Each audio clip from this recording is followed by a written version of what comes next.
Hello दोस्तों, आप सबका स्वागत है मेरे चैनल पे। आज हम सीखेंगे कि ASP.NET वेब मेथड को jQuery Ajax का इस्तेमाल करके कैसे कॉल करें। आगे बढ़ने से पहले आप सभी से निवेदन है कि आप मेरे चैनल को सब्सक्राइब करें और बेल आइकन दबाना ना भूलें। तो चलिए शुरुआत करते हैं। सबसे पहले मैं एक HTML स्पैन ऐड कर रहा हूँ। उसके बाद मैं एक ASP.NET टेक्स्ट बॉक्स ऐड कर रहा हूँ।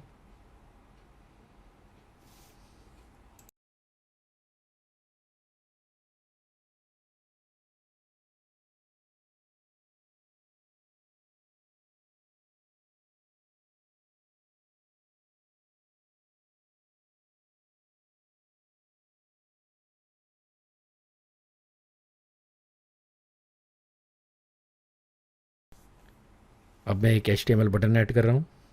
इस बटन के क्लिक इवेंट पर हम एक एजेक्स कॉल का इस्तेमाल करके वेब मेथड को कॉल करेंगे और जो टेक्स्ट बॉक्स हमने ऐड किया है उसकी वैल्यू को as a parameter web method को भेजेंगे।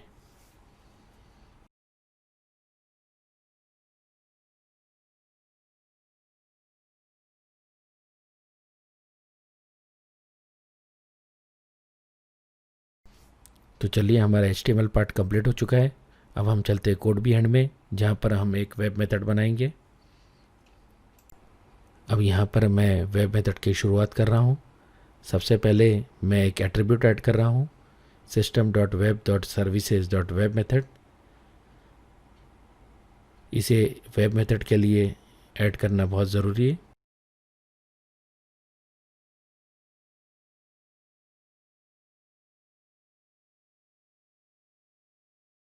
उसके बाद आपको मैं बताना चाहूँगा कि एक वेब मेथड जो होता है उसे हमें पब्लिक बनाना होता है, साथ ही साथ उसे स्टैटिक भी बनाना होता है।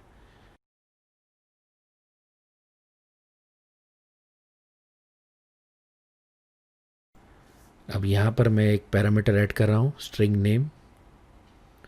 उसके बाद मैं एक वैल्यू रिटर्न करूँगा यहाँ पर, जो कि स्ट्रिंग वैल्यू होगी, जिसमें दो पार्ट होंगे।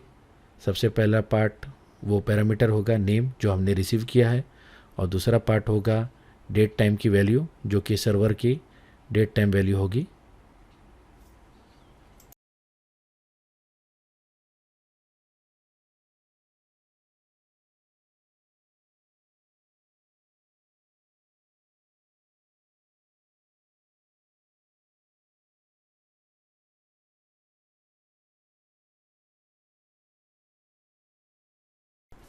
तो लीजिए, हमारा वेब मेथड भी कंप्लीट है।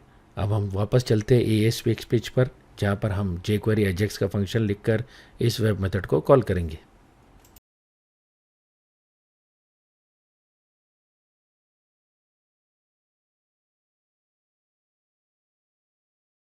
अब यहाँ पर मैं बटन पे एक on click event handler add कर रहा हूँ। इस इवेंट हैंडलर पर एक जावास्क्रिप्ट फंक्शन कॉल होगा, शो करंट टाइम।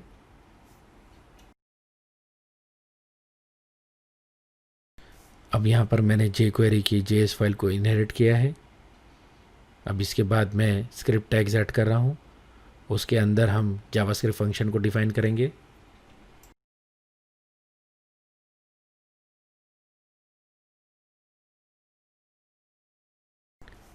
अब इस शो करंट टाइम फंक्शन के अंदर मैं एक $.ajax फंक्शन का इस्तेमाल करूँगा, जो कि jQuery का एक फंक्शन है ajax कॉल करने के लिए।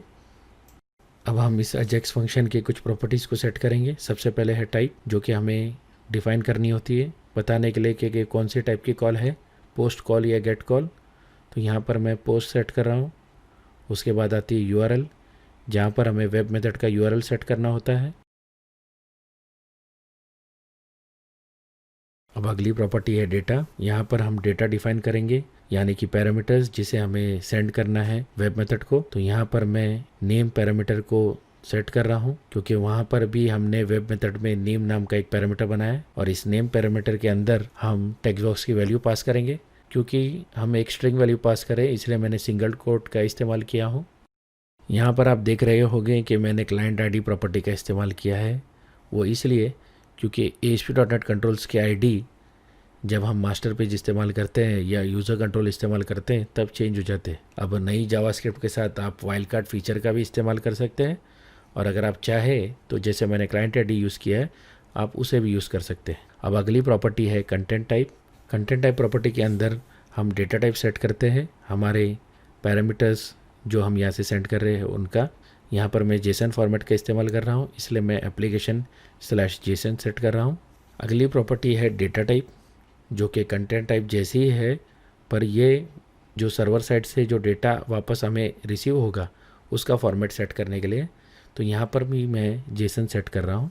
इसके बाद मैं सक्सेस इवेंट हैंडलर बना रहा हूँ, जिसमें मैं एक फंक्शन को सेट कर रहा हूँ। ये तब कॉल होगा जब हमारी अजेक्स कॉल सक्सेसफुल हो जाएगी। उसके बाद मैं एक फेलियर का इवेंट हैंडलर बना रहा हूँ।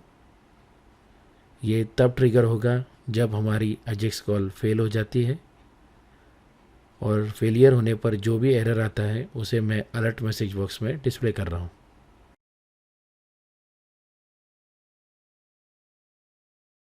अब मैं एक फंक्शन बना रहा हूँ ऑन सक्सेस। ये फंक्शन तब कॉल होगा जब हमारी अजेक्स कॉल सक्सेसफुल हो जाएगी।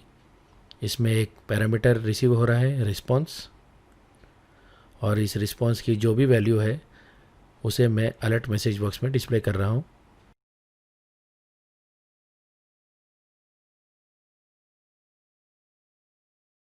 तो लीजिए हमारा जावास्क्रिप्ट पार्ट भी कंप्लीट है।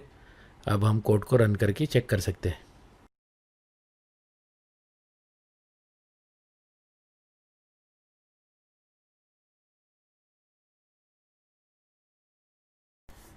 अब यहाँ पर सबसे पहले मैं अपना नाम टेक्स्ट बॉक्स में एंटर करूँगा। उसके बाद मैं बटन पर क्लिक कर रहा हूँ। तो लीजिए मेरा नाम और सर्वर का date time alert message box में डिस्प्ले हो रहा है। तो लीजिए हम वीडियो के अंत में आ चुके हैं। डेमो और सोर्स कोड के लिंक्स डिस्क्रिप्शन में अवेलेबल हैं। आपका बहुत बहुत शुक्रिया वीडियो देखने के लिए। जल्द ही मिलते हैं अगले वीडियो में।